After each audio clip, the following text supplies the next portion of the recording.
Well, welcome to reGROUP. My name is Kaylee, and it's my honor to be introducing the reGROUP process to you via video. And while I'm not with you in person, I just want you to know that this team has been praying for you, for your comfort, for your growth, and for your long-term success in your journey of recovery, no matter what it is that brought you here today. The teaching you'll receive in this teaching series will cover much of the material in the reGROUP curriculum books, and we're excited to jump into that. But just so you know, today will be primarily informational in nature as opposed to inspirational. We recognize that many folks in this first session are just checking us out, and you bring questions about whether or not this is going to be a right next step for you, and so we want to give you all the information that we can to help you decide that. reGROUP is unique in recovery ministry because, like Celebrate Recovery, it is not addiction specific. We certainly have folks who struggle with substance abuse and alcoholism and pornography, but that's certainly not everyone. That's not even the bulk of our participants. Most of our folks, in fact, when they show up here, they don't know exactly what they're doing here for the first time. Some have a catalytic event, but a lot of folks, when they show up, just know that their life isn't working, that something has gone wrong and they can't figure out what it is. Maybe they don't drink, maybe they don't use drugs, but something isn't working. They're discontent. Their relationships are unmanageable. They don't understand their spouses. They're caught up in some destructive habits, people, places, and things that seem to get them in trouble. And they hear the message of hope, that God sent his son to die for our sins and that this grace affects our present as well as our future, and their hearts are stirred. But then they find themselves suffering silently in disappointment because they look around at their lives, at their messy relationships, their rocky marriages, their feelings of desperate hopelessness or thinly veiled anger at their present circumstances, and they feel like they have been the victim of a bait and switch. If God is who he said he was, why aren't things different for me? Such was the condition of my life when I found myself on the doorstep of reGROUP. I am the product of relational chaos. My entire family is in recovery for one thing or another: codependency, alcoholism, substance abuse. We're like the golden corral of dysfunction, just a little bit of everything. I became a Christian just before going to college, and I had already made the kind of tragic decisions with my heart and with my body that made the offer of the gospel truly good news to me. There was forgiveness. There was grace, there was transformation of the heart, and I clung to those promises. But when I graduated, I left my Christian infrastructure behind. It kind of disintegrated, and I found myself moving into a period of my life that, while I will spare you the details, I refer to as my moral vacation. I knew God, I loved God, but while I knew and loved him, I wasn't living in obedience to him. I was just following my heart, and it led me to some very dark places. So I eventually moved in with my boyfriend. We moved to Florida to find teaching jobs, and it was here that I hit the first of a series of rock bottoms, a series of them. I hated my job. I hated myself for living with this person for the sake of convenience. I felt this tremendous pressure of spiritual guilt that colored every other experience in my life. It just sucked the joy right out of everything. And so there at my rock bottom, I decided that while I didn't know exactly what God did want from me, I knew enough to understand what he didn't want from me. And so I moved out, and I had a friend who invited me to Summit Church, and it immediately felt like home. I joined a small group, and it was wonderful. I was volunteering. I found another job. I felt joyful for the first time that I can remember in years, and in my joy, I made vows. I'm not going to do these things anymore.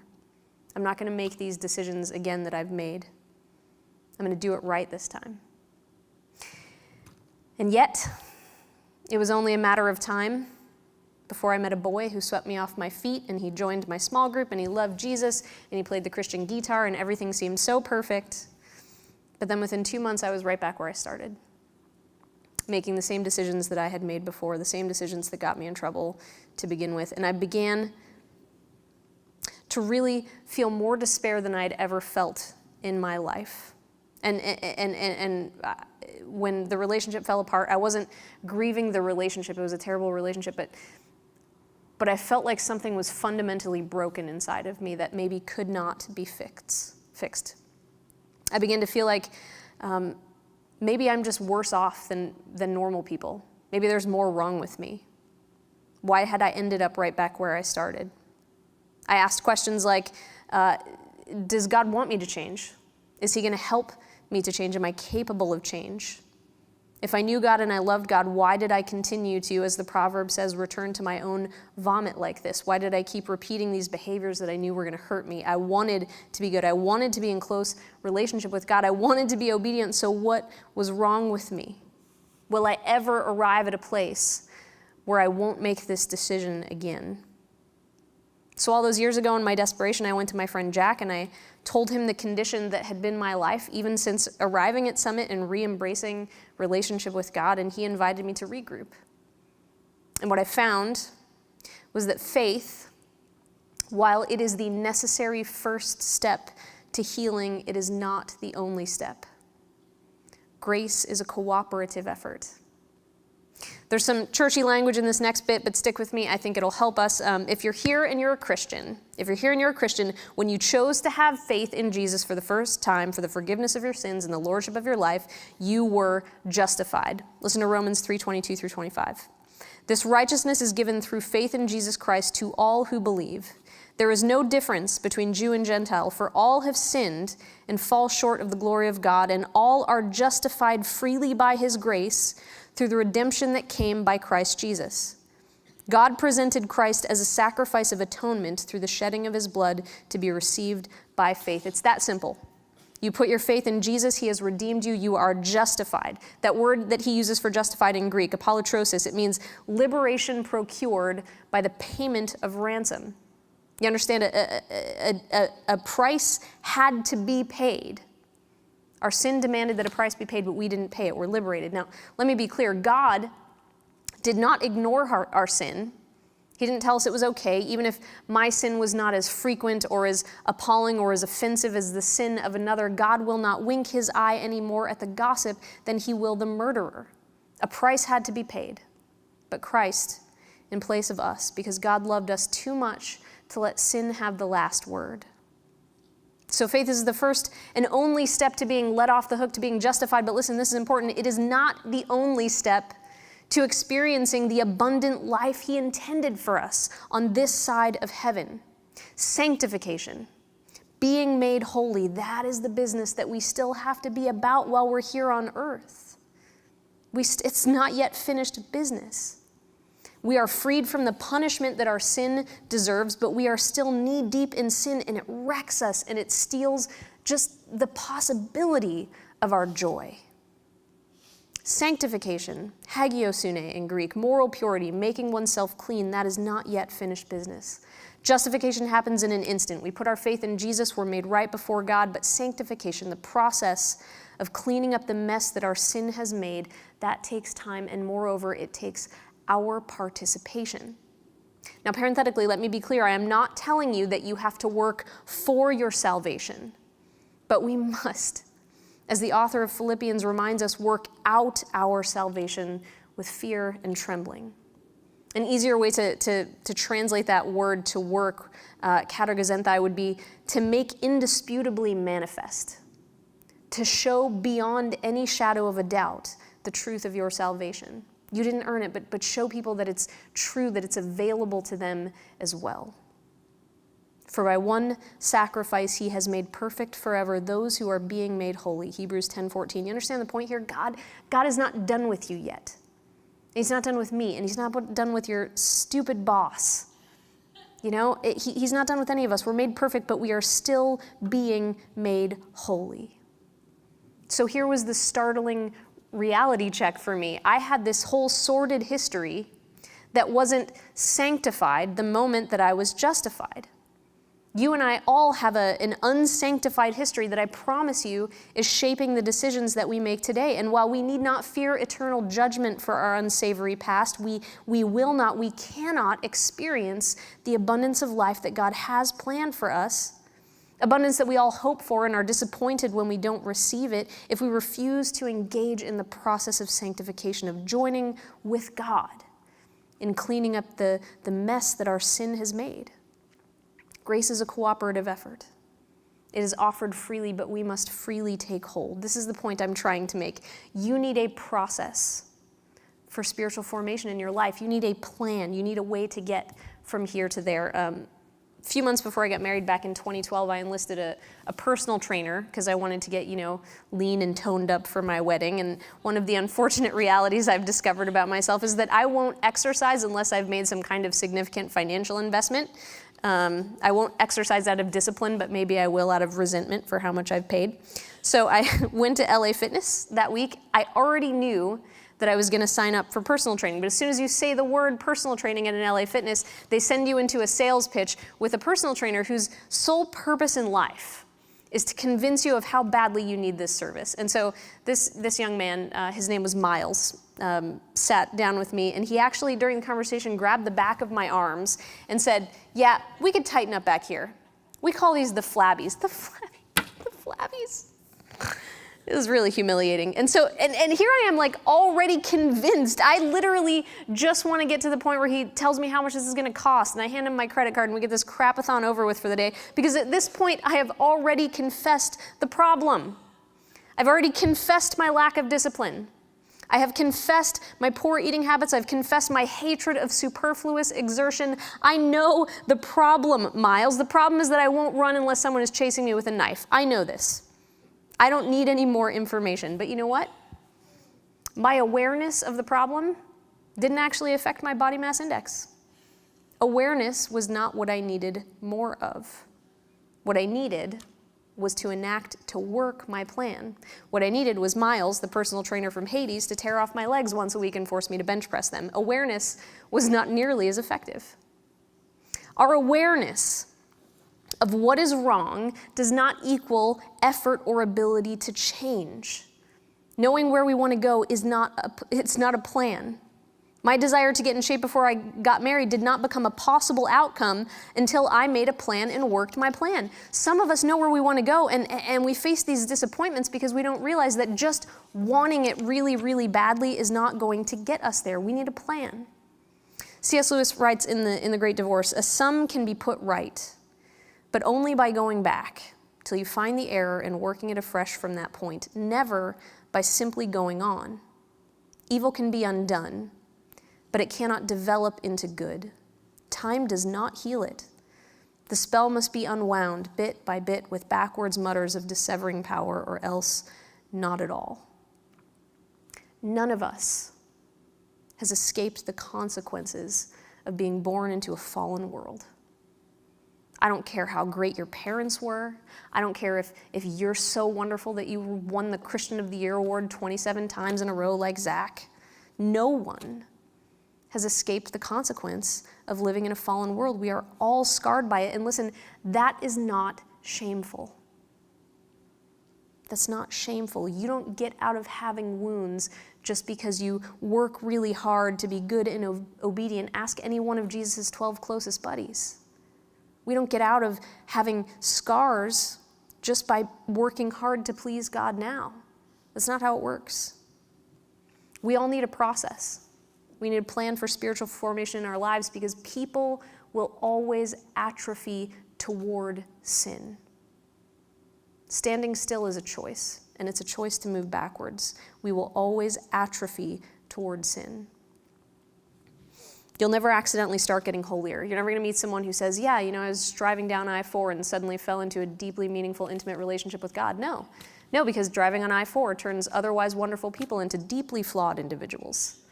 You need a plan. You need a plan for where you want to go, even if you know where you're headed. Before reGROUP, my life had been this, cyclical ebb and flow of obedience, and I would fall, I'd get back up, I'd do really well for a while, I'd make my vows, but then given the right set of circumstances, I would fall again. I didn't have a plan.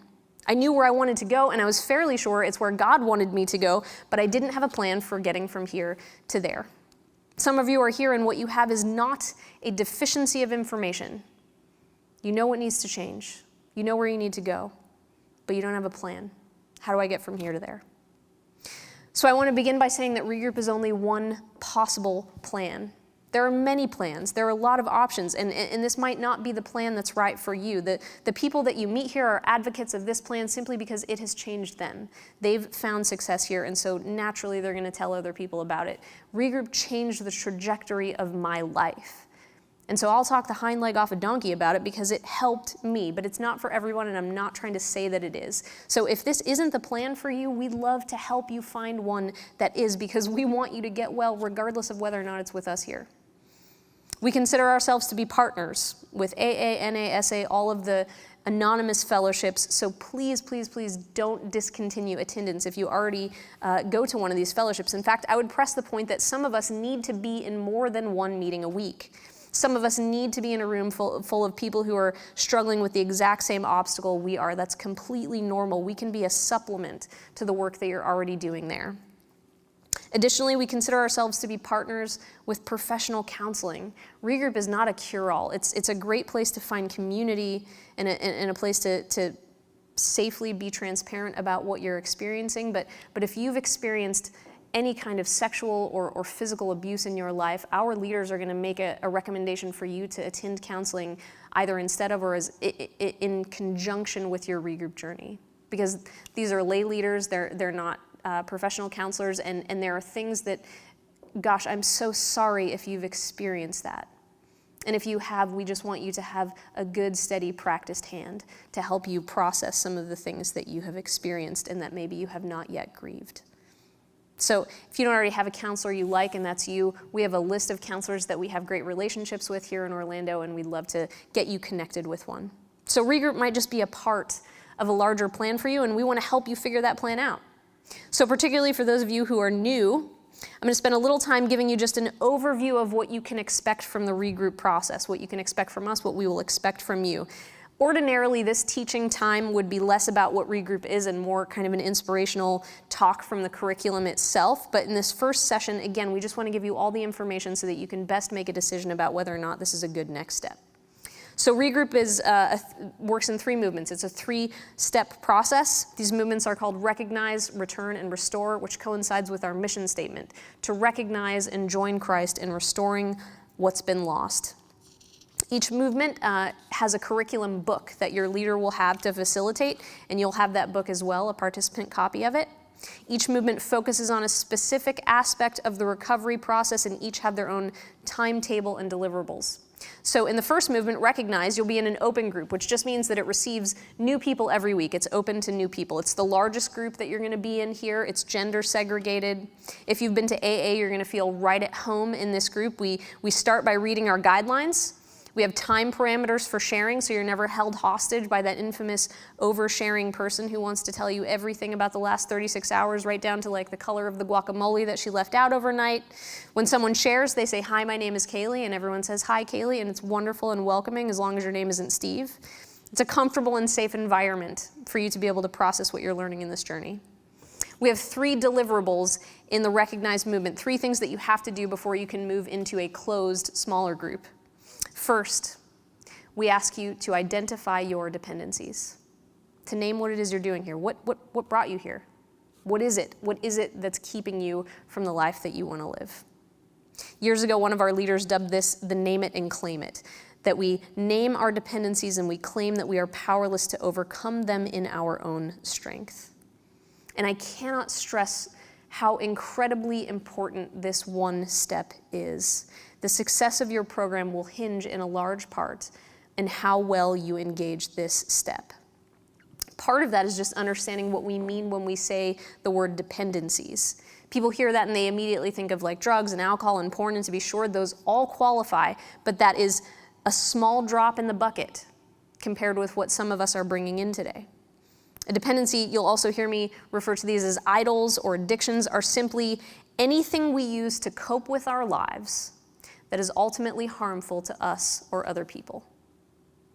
Anything that we use to cope with our lives that's ultimately harmful to us or other people. I have a wonderful husband, and he has a gear problem. He will openly admit this. When we first got married, I counted how many coats he owned. Any guesses? 26. 26 name brand Vortex, dry climate, thermonuclear, goose down filled ripstop nylon insulated soft shells. But we live in East Orlando. We run the air conditioning in the wintertime, but he has 26 coats. He's cut back considerably. since we got married and we talked about it more. But there was one day that we were sitting there on the couch, and he had had a particularly difficult day at work, and he's on his computer, and so I look over and I'm like, hey, what you doing? And he looks at me with this kind of forlorn look on his face and says in this Eeyore voice, looking at coats, I have a problem. What's your problem? What's your problem? And if you think that you don't have any, let's just for funsies look at a few examples. Do you feel compelled to shop when you don't need anything? Do you have to have a few drinks to relax before interacting with your family?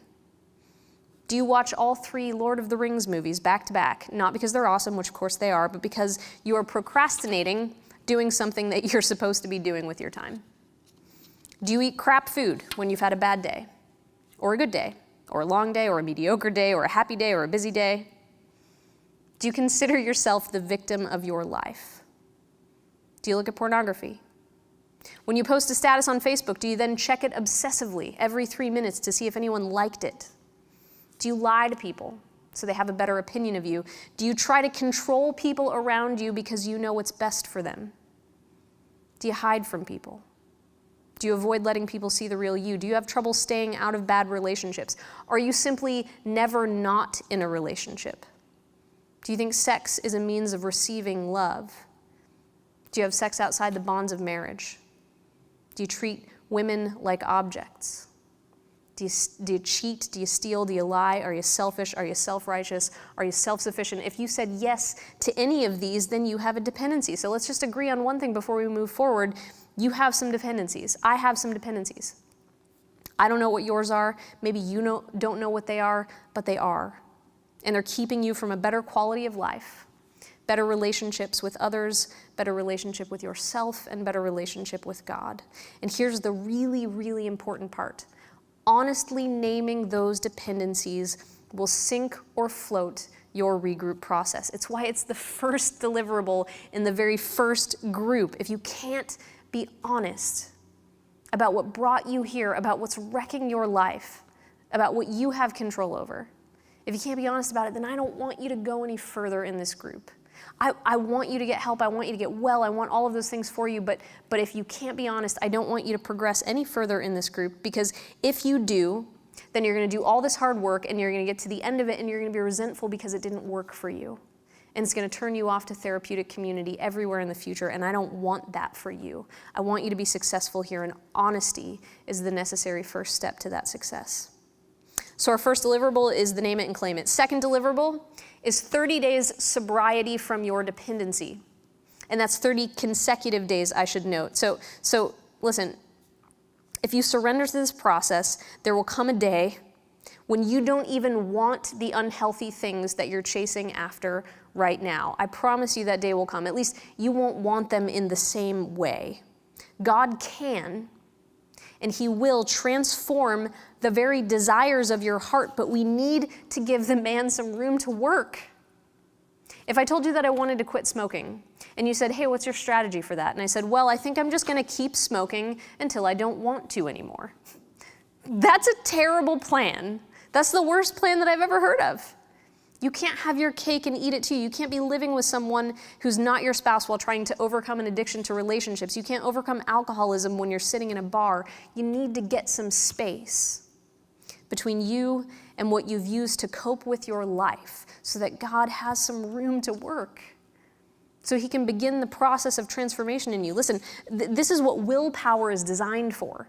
Willpower isn't meant to get us through the long haul. We're not meant to white knuckle it just every day of our lives forever. Willpower is designed for a period of time to allow us to get some space between us and our unhealthy behaviors so God can begin the work of transforming our desires, of restoring those desires to the original good.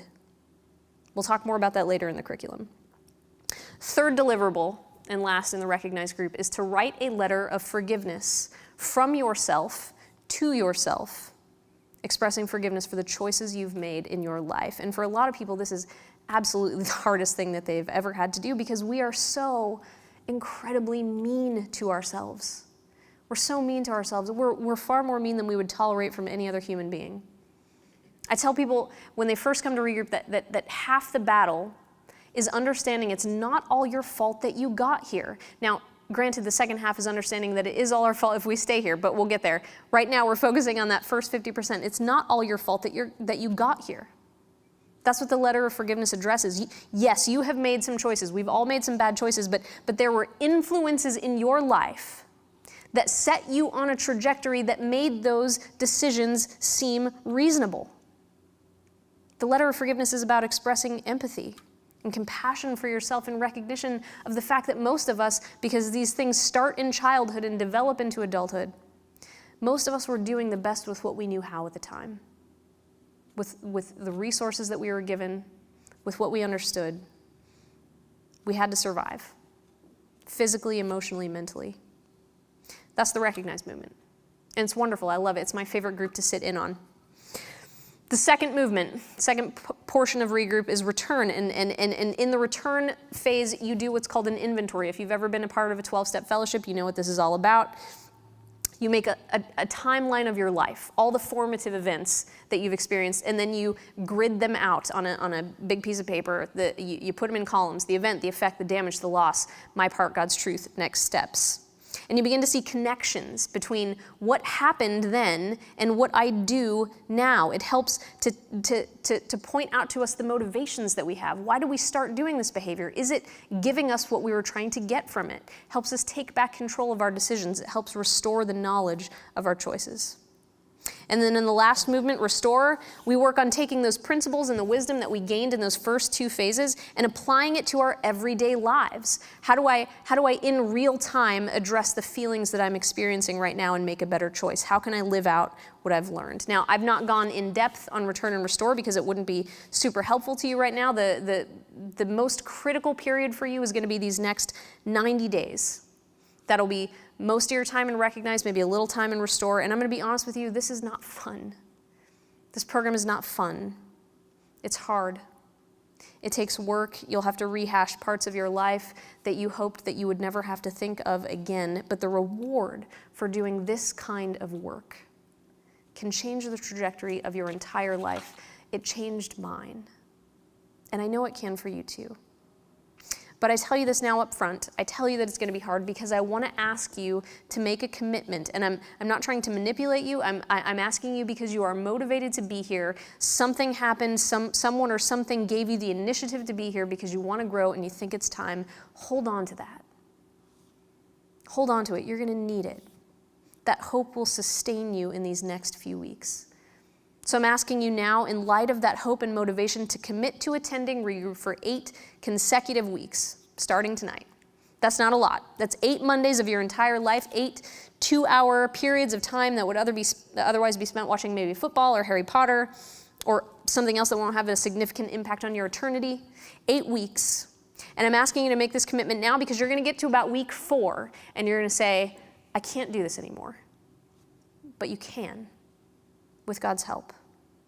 And if you will, there is life on the other side of this journey. And maybe if you've committed to that 8 weeks and you hit that wall in week 4, you're going to feel guilty because you made this commitment to me tonight, and I'll take it. It's the one time that I will capitalize on your codependency, because here's the thing. I think that you are capable. Each and every one of you are capable of the work that we're going to ask you to do here, and I think that it will change your heart. To close this session, I want to read a prayer by Dr. Martin Luther King Jr. that I found that I feel is really applicable to the work that we do here in reGROUP. We are about the work of becoming what God intended us to be when He thought us up, not to be defined by what we've failed to be, and to find true and lasting freedom, not just temporary relief, but true and lasting freedom in Jesus, not just for our souls, but for our aching hearts and bodies as well. So let me read this prayer. O thou eternal God, out of whose absolute power and infinite intelligence the whole universe has come into being, we humbly confess that we have not loved thee with our hearts, souls, and minds, and we have not loved our neighbors as Christ loved us. We have all too often lived by our own selfish impulses rather than by the life of sacrificial love as revealed by Christ. We often give in order to receive. We love our friends and hate our enemies. We go the first mile, but dare not travel the second. We forgive, but dare not forget. And so as we look within ourselves, We are confronted with the appalling fact that the history of our lives is the history of an eternal revolt against you. But thou, O God, have mercy upon us. Forgive us for what we could have been but failed to be. Give us the intelligence to know your will. Give us the courage to do your will. Give us the devotion to love thy will. In the name and spirit of Jesus we pray. Amen.